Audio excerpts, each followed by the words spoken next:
ஸ்ரீ ஆதிசங்கரர் அருளிய ஸ்ரீ மீனாட்சி பஞ்சரத்னம். उद्यत्पानुसहस्रकोटिशत्रुसां केयूरहारोज्ज्वलां बिम्बोष्टिं स्मितदन्तपङ्क्तिरुचिरां पीताम्बरालङ्कृतां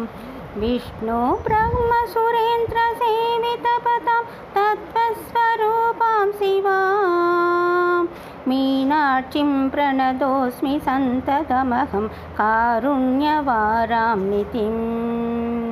मीनाक्षीं प्रणतोऽस्मि सन्ततमहं कारुण्यवारां नितिं मीनाक्षीं प्रणतोऽस्मि सन्ततमहं कारुण्यवारां नितिं मुक्ताहारलसत्किरीटरुचिरां पूर्णेन्दुभक्तप्रभां सिञ्चन्नूपुरकिङ्गिणिमनदरां मणिधरां पद्मप्रभापासुरां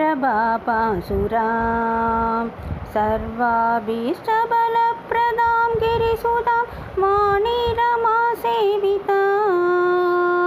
मीनाक्षीं प्रणतोऽस्मि सन्ततमहं कारुण्यवारां नितिं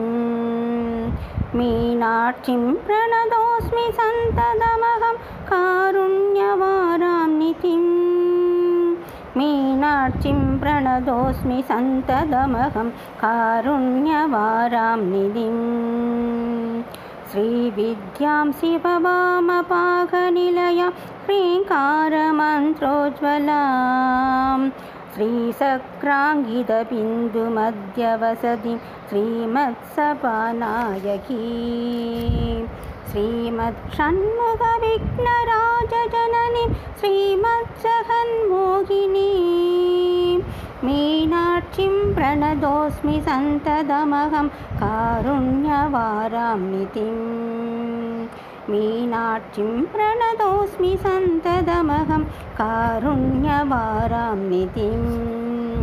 मीनाक्षीं प्रणतोऽस्मि सन्ततमहं कारुण्यवारां नितिं श्रीमत्सुन्दरनायकीं भयहरां ज्ञानप्रदां निर्मलां श्यामाभां कमलासनार्चितपदां नारायणास्यानुजां वीणावेणुमृदङ्गवाद्यरसिकां नानाविधाम्बिकां मीनाक्षीं प्रणतोऽस्मि सन्ततमहं कारुण्यवारां नितिं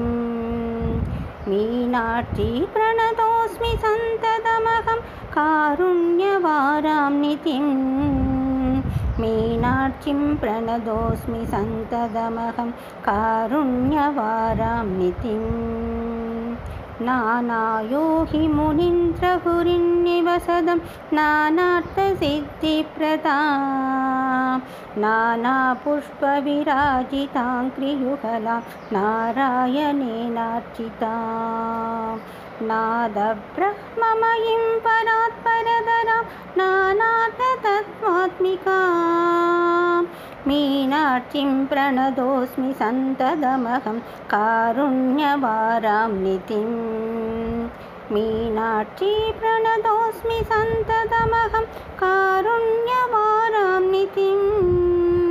मीनाक्षीं प्रणतोऽस्मि सन्ततमहं कारुण्यवारां नितिं